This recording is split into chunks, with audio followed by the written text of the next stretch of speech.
Então, fala pessoal, nossa aula de hoje é exatamente sobre o esplendor de Roma. E esse esplendor de Roma nós vamos falar exatamente da Roma na Antiguidade, falando dos mais variados períodos históricos, né? Monarquia, que vai ali de 753 a 509, o período republicano, que vai de 509 até 27 a.C., e o Império Romano, de 27 anos antes de Cristo até o ano de 476, quando houve a desestruturação do Império Romano e o último imperador romano, exatamente o Rômulus Augustus, ele acabou sendo destronado. Então vamos lá ao que interessa. Então, falando sobre a monarquia romana, Roma teria surgido historicamente, cientificamente, a partir da ocupação da Península Itálica, né? Então, tribos latinas e sabinas acabaram ocupando a região, ali por volta do século VIII, né? E, consequentemente, ali acabaram fundando a cidade de Roma. Porém, há uma explicação que é uma explicação lendária também, nos escritos do Virgílio, na obra chamada Eneida, que fala da fundação de Roma a partir dos descendentes de Enéas. O Enéas teria fundado uma cidade junto com os latinos na região de Alba Longa, e a partir daí o rei de Alba Longa seria o descendente direto aí de Rômulo e Remo, e esse rei, que era o Númito, ele acabou sendo preso pelo seu irmão Amulho, e a filha dele também foi presa, já que ela tinha engravidado do deus Marte, e o Rômulo e Remo foram jogados no rio Tibre para morrerem. Uma loba acabou os resgatando, e desse resgate, pela manhã, Fausto, um camponês, acabou cuidando dos meninos até que eles ficassem ali na idade adulta. Os meninos descobriram a sua origem, mataram o tio, libertaram o avô e a mãe, e o avô deu como prêmio para eles a cidade que posteriormente seria Roma. Eles acabaram disputando ali as terras férteis, o Rômulo acabou matando o Remo e sendo considerado ali o primeiro rei de Roma. Os primeiros reis romanos eles foram latinos e sabinos, são reis que sabem pouquíssimo, são mais reis lendários do que propriamente reis verdadeiros, e os últimos três reis, que foram etruscos, entre eles o Tarquínio Soberbo, o último desses reis, tem relatos históricos. A região dos etruscos era uma região que ficava próxima a Roma, eles fizeram um processo de expansão e dominaram a cidade. Nesse processo, eles promoveram urbanização, instituíram assembleias políticas, a Assembleia ali Centuriata, né?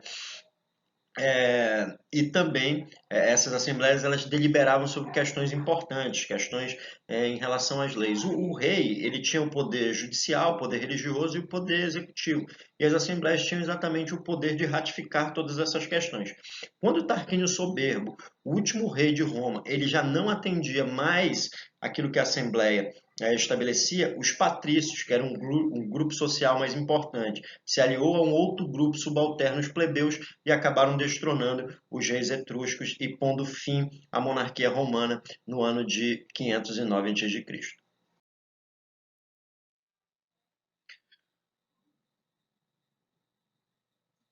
Durante a monarquia romana, nós podemos dizer que os grupos sociais existentes eram exatamente esses. Os patrícios, esses patrícios eram ricos proprietários de terras, né? Proprietários de terra, de gado, eram membros de uma aristocracia de sangue, eram aqueles que tinham os direitos políticos e direitos sociais. Haviam os plebeus, né? Não tinham direitos políticos, eram agricultores, eram artesãos, né? Tinham os clientes, que eram pobres, escravos libertos, estrangeiros, filhos legítimos, ilegítimos, perdão, que na verdade eram ligados aos patrícios, e os escravos, que eram escravos por dívida. Geralmente um plebeu contraía uma dívida com um patrício, não conseguia pagar, e aí ele acabava se tornando escravo. E aqui nós temos uma imagem da Península Itálica, né? Mostrando bem exatamente. Roma surgiu exatamente nesta localidade aqui,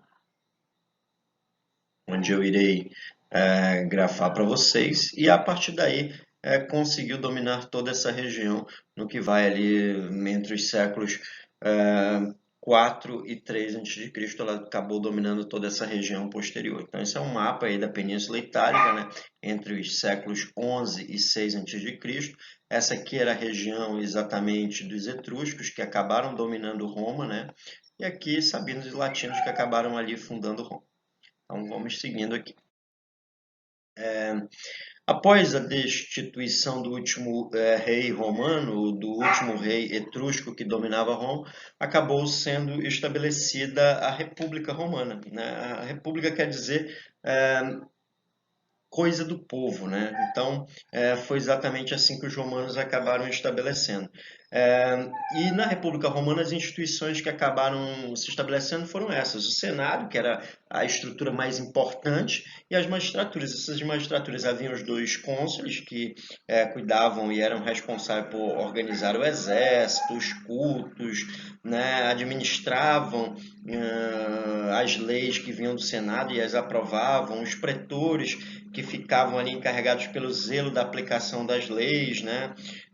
Os edes, que eram responsáveis exatamente pelo abastecimento, pelo policiamento da cidade e pelas festas, pela organização das festas, os questores encarregados de organizar tributos, né? de arrecadar esses tributos, e os censores, que eram exatamente responsáveis por zelar os bons costumes, por realizar a contagem dos cidadãos, né? e dos bens desses cidadãos.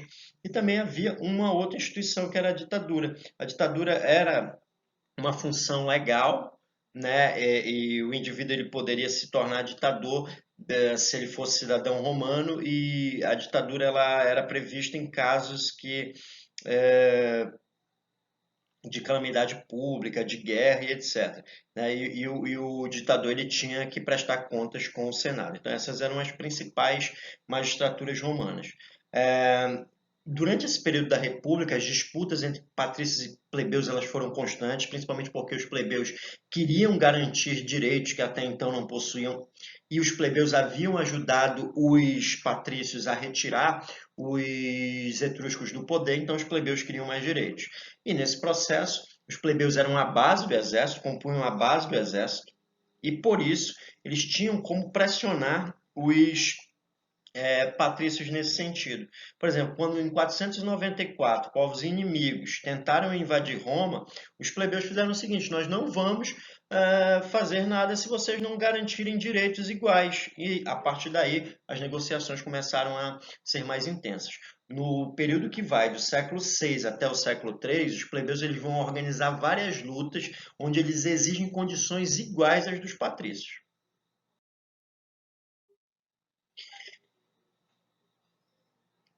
E a partir daí nós temos o seguinte: nós temos as conquistas dos plebeus sendo todas essas aqui, ó, né, de todas essas discussões que acabaram sendo estabelecidas e firmadas.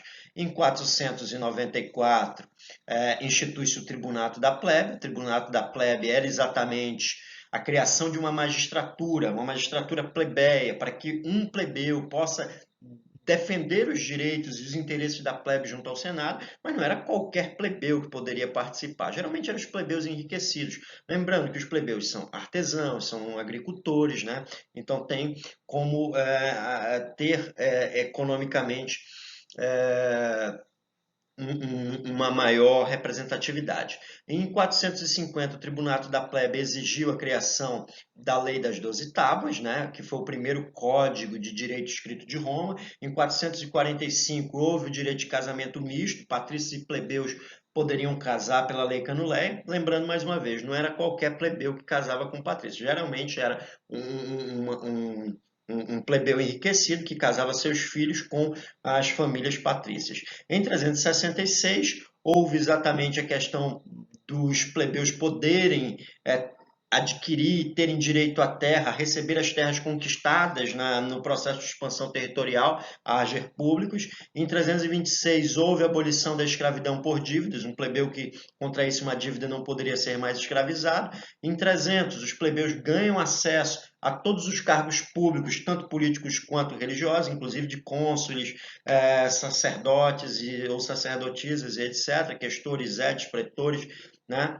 E em 287 há a questão dos plebiscitos, que são as decisões do tribunato da plebe passam a ter força de lei. Após a decisão, essas questões elas passam a ser lei sem precisar passar pela anuência do Senado.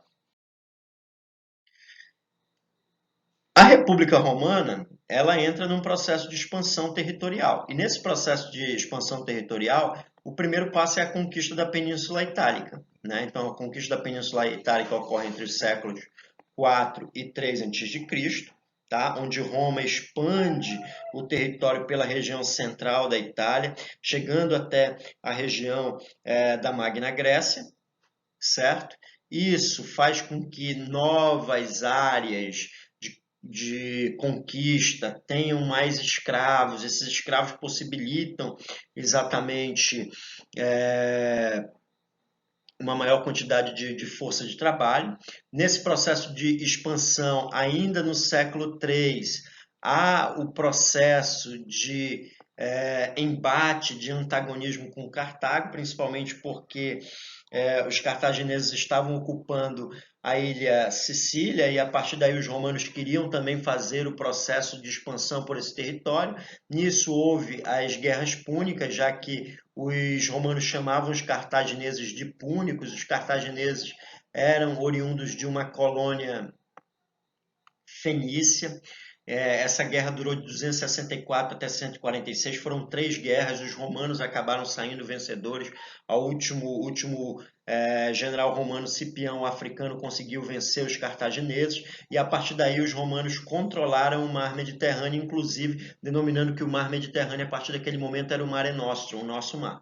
Essa expansão continuou pelo Mediterrâneo Oriental e se consolidou entre os séculos 2 e 1 a.C. Nesse Mediterrâneo Oriental ali conquistou as regiões exatamente do Egito, né, da Ásia Menor.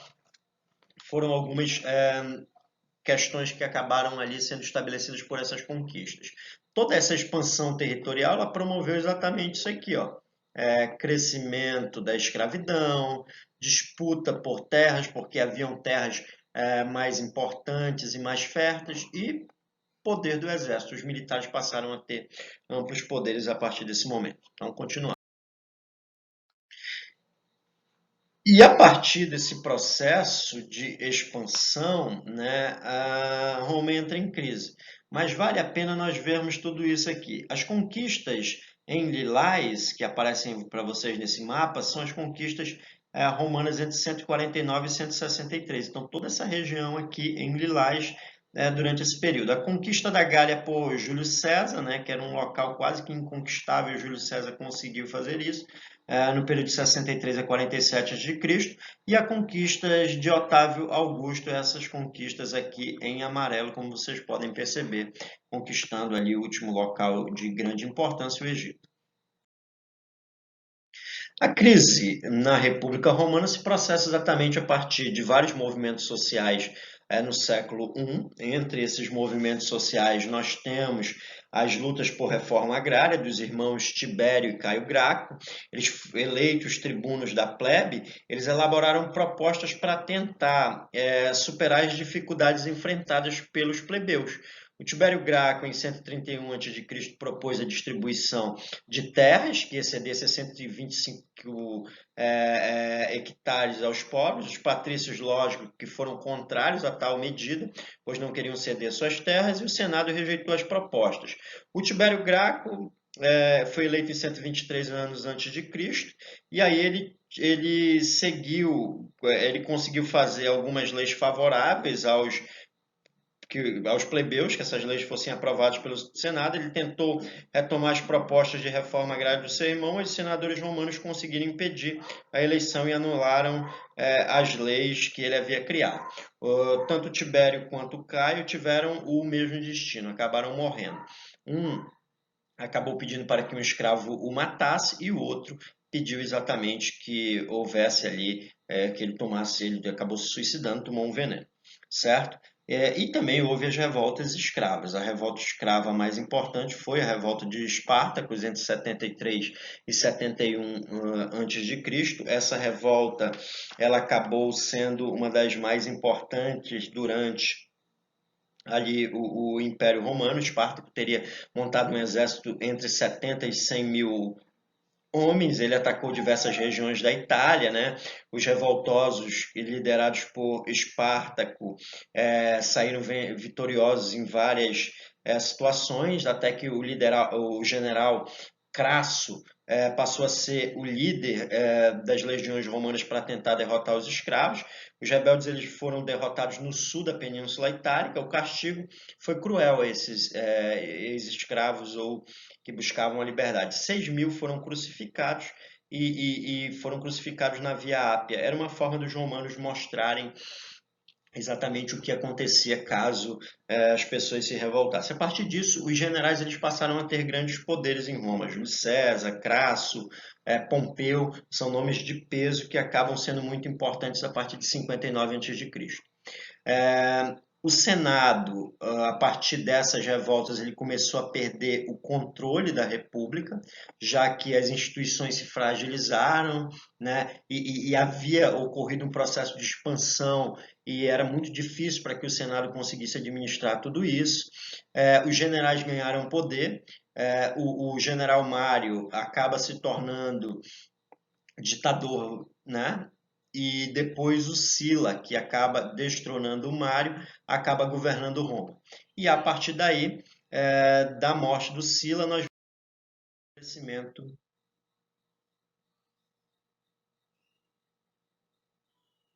A partir da morte do Sila, nós vamos ter o estabelecimento do primeiro triunvirato, em 59 a.C. Esse primeiro triunvirato contou exatamente com Júlio César, Pompeu e Crasso, né? Conquistador da Gália, o homem que derrotou os escravos liderados por Espartacus, e o Pompeu, um grande general também. O Júlio César acabou vencendo Pompeu e o Crasso e estabeleceu um governo solo, vamos dizer assim, já que eram 3 cônsules que acabavam sendo estabelecidos aí. E o Júlio César acabou que, pelas conquistas militares, ele era muito bem visto pela população romana, inclusive pelos soldados plebeus. O César acabou se tornando ditador vitalício em 46 a.C., ou seja, só sairia do poder após a sua morte. Implementou reformas sociais, distribuindo terras, né, agir públicos aos soldados, políticas, ampliando a questão da cidadania, ampliando as áreas de comércio e também de cultivo. Todas essas revoltas, essas ações, essas reformas promovidas pelo César levaram um descontentamento do Senado, que armou uma conspiração contra ele e convidou Júlio César para ir até o Senado. Júlio César foi até o Senado e ele foi morto com 27 punhaladas. E houve também a participação nesse ato do enteado dele, o Brutus. Né? Aí ele teria dito a célebre frase até tu, Brutus. César foi morto em 44. A partir disso, o Senado teve o poder momentaneamente. Formou-se um segundo triunvirato com partidários do César, Marco Antônio, Lépido e Otávio. Esse segundo triunvirato acabou matando os senadores que haviam ajudado nessa conspiração e que levou à morte do César, e aí houve a disputa. O Lépido deixou a disputa rapidamente, acabou falecendo. E aí a disputa pelo poder ficou entre o Marco Antônio e o Otávio. O Marco Antônio ele acabou se aliando com a rainha do Egito, a Cleópatra, certo? O Otávio conseguiu vencê-los em 31 a.C., e o Marco Antônio e a Cleópatra acabaram se suicidando quando o Otávio já estava próximo a chegar à região onde eles estavam lá no Egito. Então, a partir daí, o Otávio passou a ser o único governante e no ano 27 AC, né, 27 antes de Cristo, ele se torna, ou melhor dizendo, inaugura-se o Império Romano. A República já não tinha mais poder, era um gigantesco território que deveria ser governado de maneira centralizada. E nesse processo nós temos exatamente aquilo que denominamos de Império Romano. Esse Império Romano ele pode ser dividido em dois momentos, né? O Império Romano que vai do século I a.C. até o século V depois de Cristo, ou mesmo até no século I a.C. até o século V depois de Cristo, né? Então esse império ele pode ser dividido em Alto Império, que vai do século I a.C. até o século III depois de Cristo. É o período do primeiro imperador governando Roma, Otávio. O Otávio é o primeiro imperador e governa de 27 antes de Cristo até 14 depois de Cristo. O reinado dele marcou ali o que nós podemos chamar de Pax Romana, certo? É, o governo do Otávio, nessa Pax Romana, estabilizou fronteiras, aperfeiçoou as províncias de maneira administrativa, criando cargos, contemplando exatamente as elites locais, estabeleceu o crescimento de atividades comerciais, criando estradas, né, urbanizando, construindo edifícios públicos para melhor governar, ampliou a cidadania para as elites romanas das províncias, justamente para fazer com que essas elites se tornassem fiéis a Roma. E os imperadores, a partir de Otávio, passaram a concentrar todos os poderes, né? Eles indicavam os magistrados, eles comandavam o exército, os postos administrativos. O Otávio chegou até mesmo a ser denominado Otávio Augusto, Otávio Divino, criou um título de ditador vitalício que era César, em homenagem a Júlio César, então são alguns fatores que podemos elencar aí. E a partir desse momento o imperador romano ele passa também a ser um deus vivo, ele é venerado como um deus, como no Egito. Aí a gente fala um pouco da cultura romana. Em termos religiosos, os romanos eram politeístas, a influência ali dos cultos e deuses gregos e orientais foi muito grande, principalmente os deuses etruscos e deuses gregos. Na arquitetura, eles construíram templos, estradas, pontes, termas, aquedutos, que fizeram de Roma uma grande cidade, arcos de triunfo para simbolizar a vitória, obeliscos para simbolizar datas importantes, teatros para as grandes festas e anfiteatros para que os gladiadores pudessem lutar, né, para que aqueles divertimentos pudessem acontecer. Nesses teatros e anfiteatros foi amplamente divulgada a chamada política de pão, né, e circo.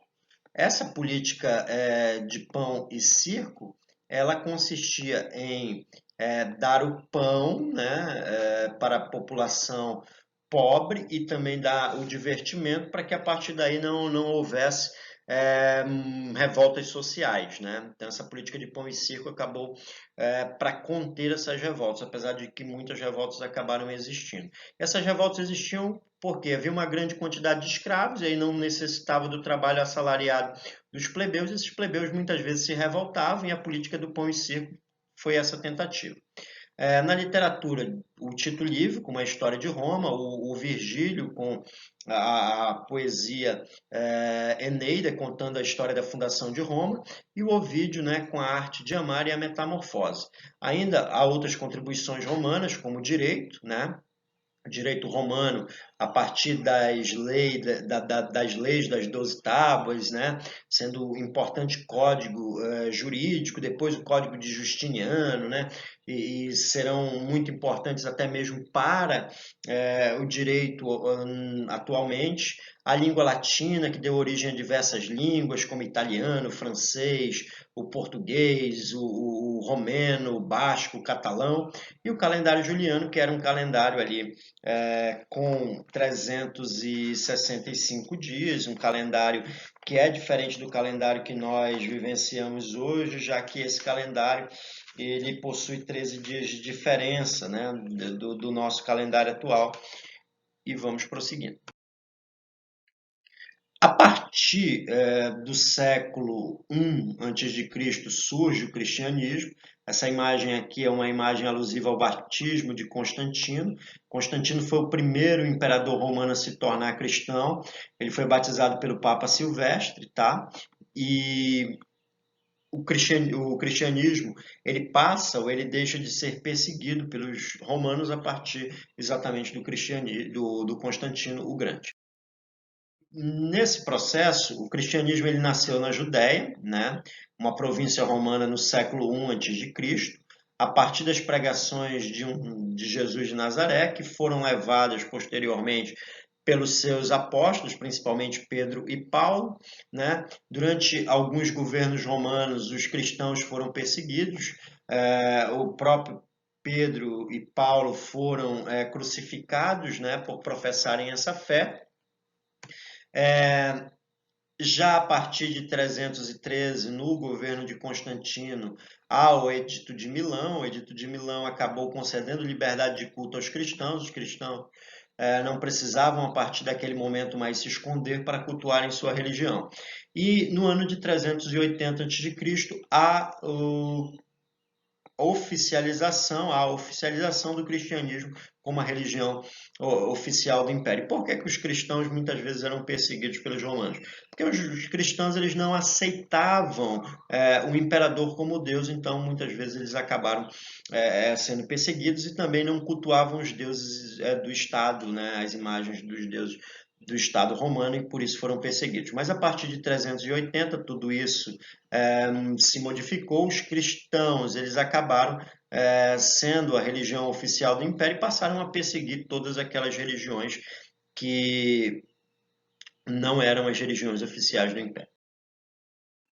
O Baixo Império Romano, né, é o período exatamente da queda de Roma. Nesse período acontece uma crise generalizada, né? Primeiro, se estabelece a decadência das instituições imperiais, né? Senado, as assembleias, a própria figura do imperador já se torna desgastada, os custos para manter as fronteiras que se alargaram se tornam cada vez mais intensas. Há um processo de desvalorização da moeda. Esse processo de desvalorização da moeda leva à inflação, à alta generalizada dos produtos que os romanos necessitavam, ao colapso do escravismo, porque já não há mais para onde expandir, e aí os ex-escravos ou mesmo os escravos e também plebeus pobres passam a se estabelecer através do colonato, que é quando determinados indivíduos pedem proteção a um senhor em troca de um pedaço de terra para poder prover a sua família, e a partir daí tudo que ele produzir nessa terra ele dá em troca ao senhor, uma relação entre senhores e servos já começa a se processar. Ocorre o processo de ruralização, mesmo porque diversas invasões bárbaras, diversas invasões estrangeiras estão se estabelecendo em Roma, e a partir daí as pessoas saem da cidade e se estabelecem no campo. O declínio do comércio, já que essas localidades de comércio que antes eram tão vivas e vivificadas, elas passam ali a ser perigosas, né? A escassez de metais preciosos que levou à cunhagem de moedas com menor valor são fatores aí que acabam produzindo essa crise generalizada que levou ao declínio do Império Romano. As disputas também entre os militares, né? De 26 imperadores romanos ali entre os séculos 3 e 2, 24 acabaram sendo mortos, né? Essas disputas enfraqueceram o exército, os chefes militares com essas disputas internas se enfraqueceram, então invasores germanos, né, povos denominados pelos romanos de bárbaros, eles acabaram invadindo essas fronteiras e nessa invasão dessas fronteiras eles acabaram desestruturando o império. Nesse processo do Baixo Império, houve tentativas ali de reformas, né? Essas reformas, elas buscavam ali fazer com que o Império Romano pudesse se manter em pé. E aí tivemos a reforma do Diocleciano, né, ele governou de 284 a 305, ele criou a tetrarquia, que era uma divisão administrativa do Império, que dividia o Império em 4 zonas administrativas, com 2 imperadores e 2 auxiliares do imperador no Ocidente e no Oriente, certo? Não deu muito certo. Depois tivemos a tentativa de Constantino, 312 a 337, de manter a unidade territorial, mas transferindo a capital de Roma para Bizâncio, tanto é que ele criou uma cidade, a cidade de Constantinopla, que atualmente é a cidade de Istambul. no governo do Teodósio, de 378 a 395, o Teodósio ele manteve ali relações pacíficas com povos estrangeiros, com povos denominados bárbaros. Eram bárbaros, pois não partilhavam da cultura greco-romana, assim os romanos os denominavam. É, no caso aí, ele pacificou, fez a pacificação com os visigodos e houve a divisão do império em Império Romano Ocidental e Império Romano Oriental, ficando a cargo aí dos seus filhos Arcádio e Honório. A partir daí, essa divisão ela se tornou uma constante. O Império Ocidental ele teve uma duração até o ano de 476, o Império Oriental durou até 1453. E aí nós temos um império ruralizado, já que as pessoas tinham medo de ficar nas cidades e foram ao campo, enfraquecido e fragmentado devido às diversas legiões de povos germânicos que acabaram invadindo o território romano e se estabelecendo e formando reinos, enfraquecido já que não tinha mais o poderio militar para defender essas fronteiras, e a partir daí o Império Romano do Ocidente cai no ano de 476, tomado exatamente pelos germânicos, né, por um povo denominado de Érulos, que tinha como rei Odoacro, que acabou destronando o último imperador romano, Rômulus Augustulus. Então, essa aí é a nossa aula sobre Roma.